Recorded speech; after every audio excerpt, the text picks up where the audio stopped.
Before we dive into the interaction, I want to invite you all to check out our new Audit the Court YouTube channel, where we examine the laws, rulings, and controversies behind real trials and hearings. As many of you know, a police interaction is merely the beginning of the law enforcement process, and contending with the judicial system can be just as confusing and risky as dealing with the police. If you're interested in learning about what happens after the police encounter and understanding the inner workings of the courtroom, then you'll definitely enjoy the content on our new channel. It would mean a lot if you could take a moment to support Audit the Court and help us expand our educational reach and contribute to a more informed society. You can find a link to the Audit the Court channel in the pinned comment and the description below, and we already have content uploaded there for you to enjoy. Thank you for all your support. Now let's dive into the interaction. On December 2nd, 2024, officers with the Linwood Police Department responded to a call regarding a road rage incident after a male driver told police that a woman in a silver Subaru pointed a firearm at him in traffic in Linwood, Washington. 911,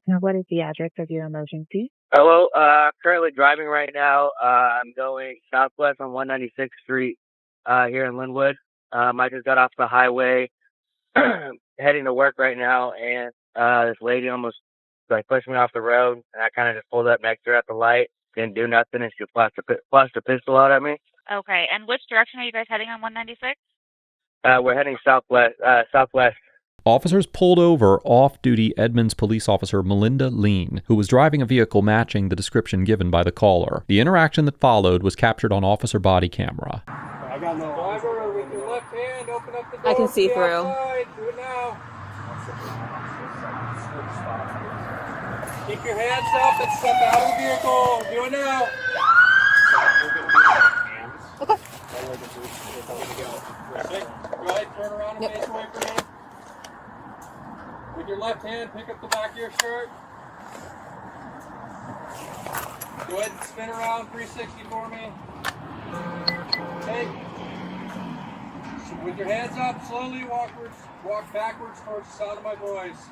Yep, keep coming, keep coming, keep coming, keep coming, keep coming, keep coming, keep coming. You're doing good. Keep coming. Okay, stop right there. Get down on your knees. Do not move. Do you understand?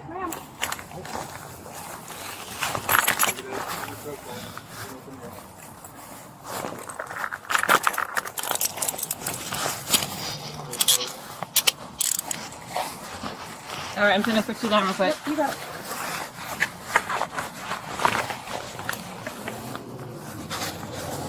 All right, I'm going to sit you up.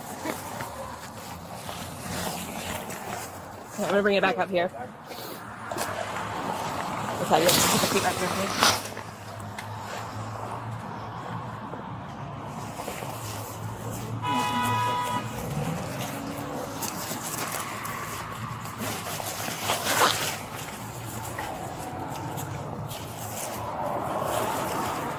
Is this your vehicle, ma'am? It is, yes. Okay, I'm just going to read you something real quick and then I'm going to chat. Okay. Understood.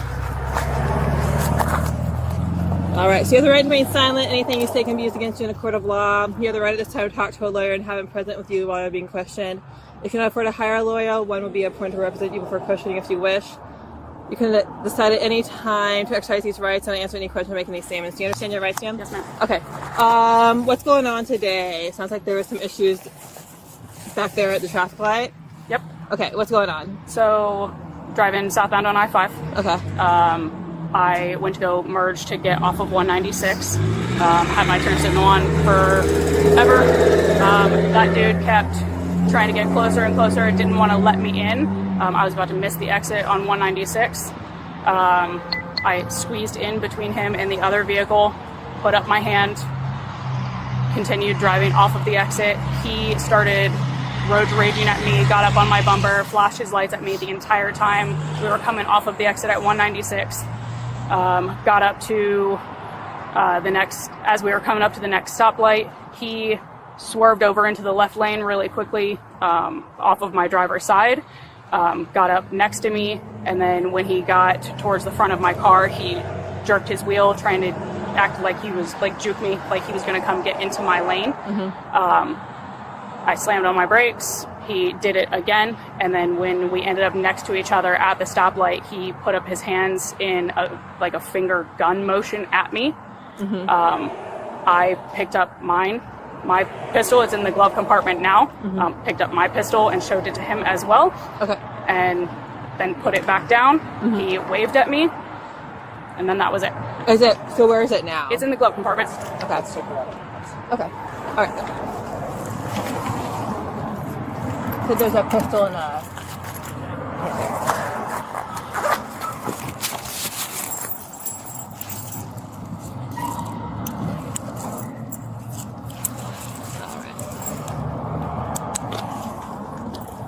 Yeah, she's been read and everything. So. There you go. Aren't you like familiar? Hi there. Hey. Would you like to see my ID? Oh, okay. Gotcha. Melinda. Okay, gotcha.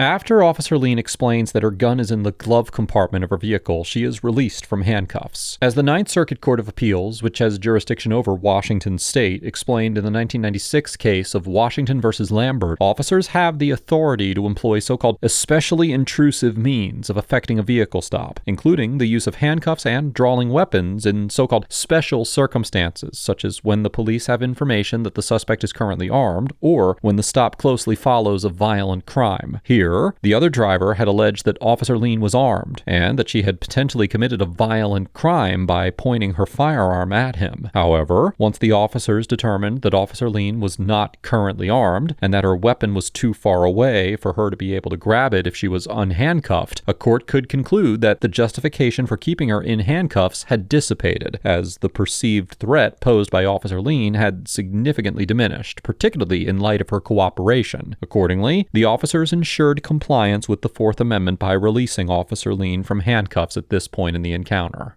And Army? Yeah. Reserve? National Guard now. Oh, okay. Yeah. What unit? I am with a unit down at JBLM now. I'm in an intel unit. Okay, I just got out. Oh, nice. Congratulations. Thank you. Monday? It's a very strange Monday. Happy Monday. It's a really weird Monday. Is Edward 41 coming here? Yes. Okay. Well,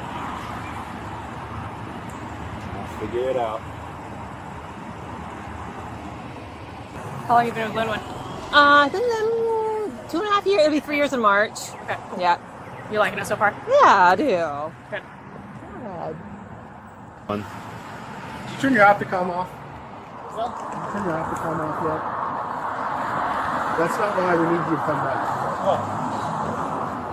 We're trying to figure out what we have PC for. So, what did he say? Yeah, okay, so body cam going in yet? It doesn't matter. Okay, so they're driving southbound on I-5. He's on the right side getting off to go west on I thought you were 196. telling me this happened on I-5. That was going No. to change things. So then she's in the eastbound to go like other exit, the eastbound exit. Right. She swerves over almost into him. Then they somehow get to the light at Jack in the Box at 196th. He looks over and goes like this. She looks over and goes like this. And he sees her reach down, points it, gets a gun, and then points it out. Good news is he said it looked like a really little gun, so probably may not have used the gun. Bad news is he explicitly says she pointed it at him. Okay. So, And PC is assault too. all right. All right, we have accepted custodial arrest. That is correct. Okay. You're booked to county. All right. Gotta do what we gotta do. Alrighty. You guys go see that stuff?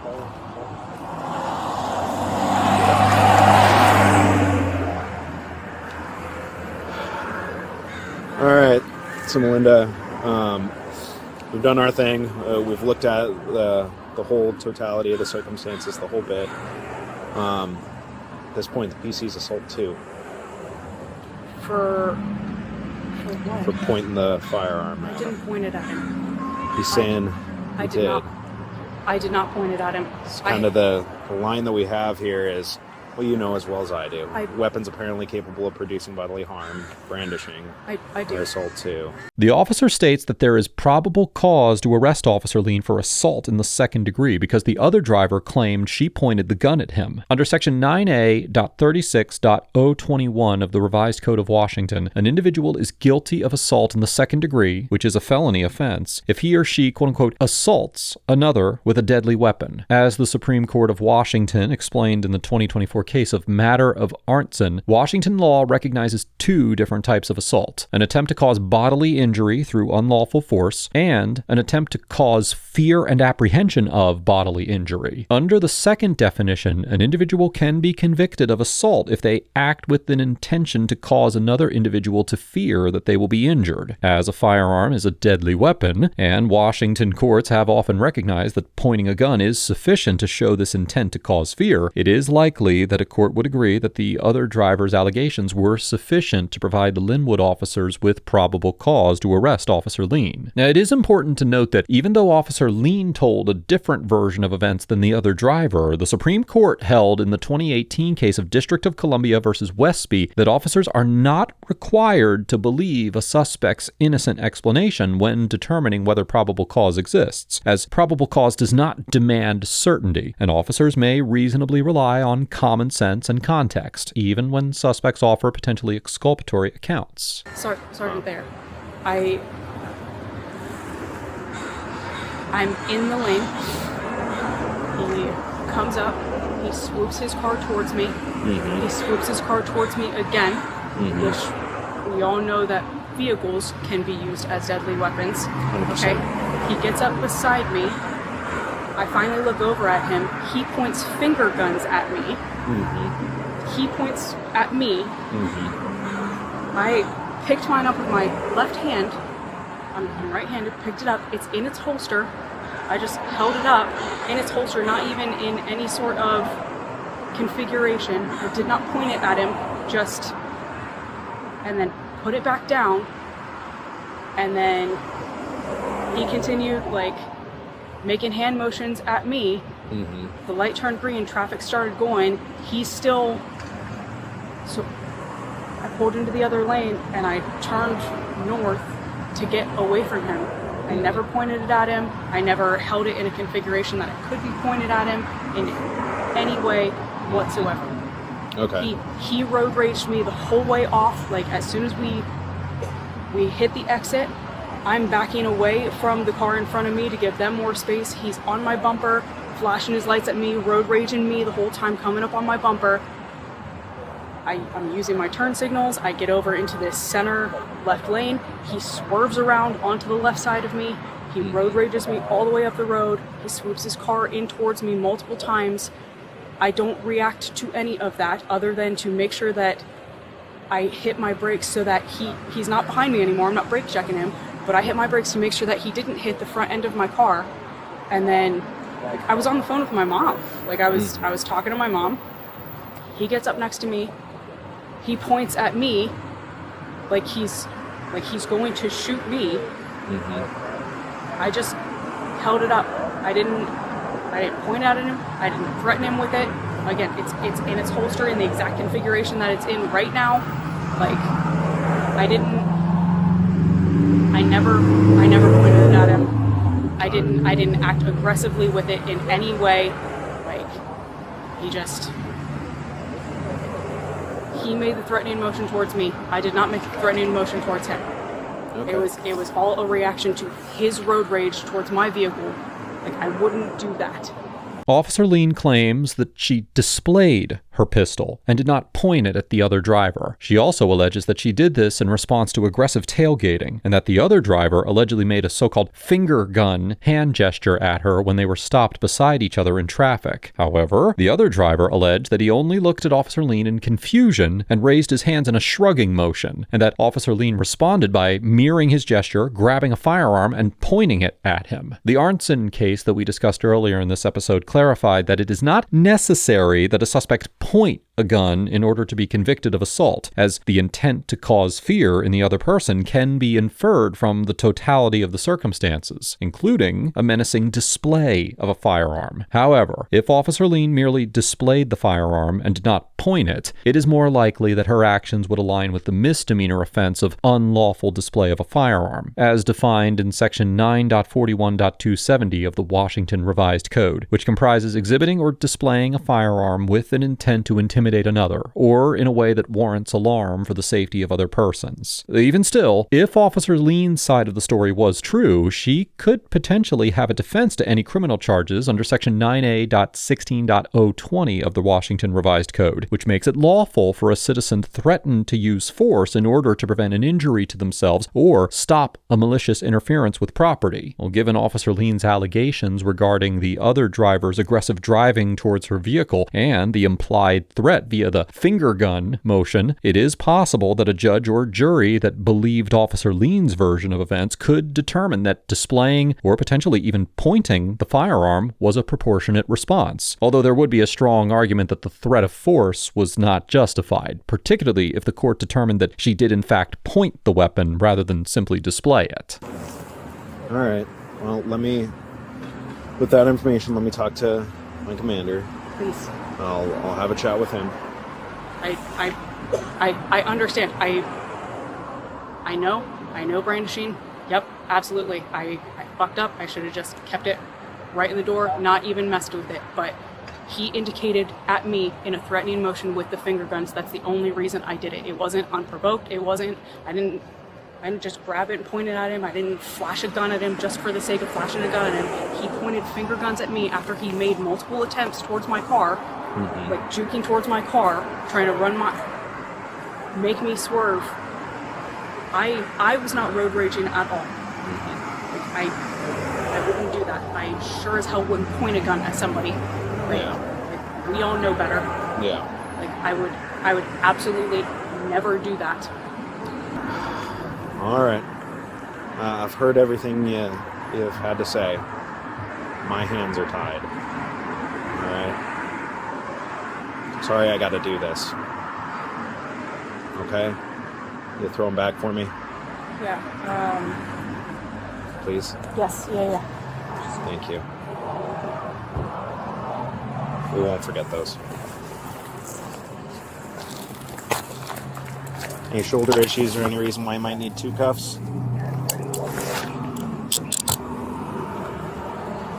And 2 fingers. Officer Lean was booked into the Snohomish County Jail at around 3 p.m., and after a judge found probable cause for the second-degree assault allegation, she was released with conditions the following evening, after spending roughly 26 hours in custody. Edmonds Police Chief Michelle Bennett issued a statement regarding the arrest, indicating that Officer Lean had been placed on administrative leave while an internal affairs investigation was conducted. On January 8, 2025, the Snohomish County Prosecutor's Office announced that it would not be filing felony charges against Officer Lean. And on April 1st, 2025, the Linwood Municipal Prosecuting Attorney also advised that misdemeanor charges would not be pursued, as the city concluded after meeting with both parties that it could not prove beyond a reasonable doubt that Officer Lean was not acting in self-defense. As of the date of writing this episode, Edmonds PD has not publicly announced the final disposition of the internal affairs investigation into the situation. Overall, the Linwood officers get an A+ for conducting a thorough and impartial investigation, demonstrating a clear understanding of the probable cause standard, and for remaining within the bounds of their authority throughout the interaction. The Linwood officers deserve recognition for handling a politically sensitive and potentially volatile situation with composure, objectivity, and a clear adherence to constitutional standards. At no point did the officers allow the fact that the suspect was a fellow member of law enforcement to diminish the rigor of the investigation or influence the decision-making process. The probable cause determination was grounded in the applicable legal standards and supported by the available evidence, and was handled with an awareness of the heightened scrutiny such an arrest would inevitably receive. Once the initial safety concerns had been addressed, and it was determined that Officer Lean no longer posed an immediate threat, the decision to remove the handcuffs demonstrated both an understanding of Fourth Amendment limitations and a willingness to adjust the level of restraint to match the circumstances. Now, while some may argue that the Linwood officers showed favoritism in their restraint and their discretionary decision-making, there is no objective evidence for that perspective, and not every police interaction warrants scrutiny through the lens of broader societal discourse. The Linwood officers' conduct demonstrated a fair and just approach to law enforcement, and remained within constitutional and authoritative boundaries, which is exactly how all police interaction should unfold. This interaction highlights the value of measured decision-making in preserving the legitimacy of an investigation and maintaining public confidence, even in cases that involve complex complex professional relationships. As for Officer Lean, we cannot rightfully assign a grade to her conduct because many of the facts that would dictate the legality of her actions remain unknown. If Officer Lean's version of events is true, and she was being threatened and ran off the road, then displaying her firearm may have been a somewhat reasonable, albeit unwise, response to the situation. However, if the reporting party's story is true, then Officer Lean's conduct may have constituted criminal behavior. It is impossible to draw any meaningful conclusions on the merit of either perspective based on the information available at the time of writing this episode. With that said, Officer Lean's conduct during her interaction with the Linwood officers was relatively decent. Despite not invoking her right to remain silent, she maintained a calm and collected demeanor throughout the encounter, complied with the lawful commands of the Linwood officers, and did her best to dispel their suspicion. While I commend Officer Lean for attempting to be forthcoming with the officers, I would caution anyone in a similar situation to refrain from waiving their Fifth Amendment rights and making material statements to members of law enforcement without an attorney present. Let us know if there is an interaction or legal topic that you would like us to discuss in the comments below. Thank you for watching, and don't forget to check out my second channel for even more police interaction content.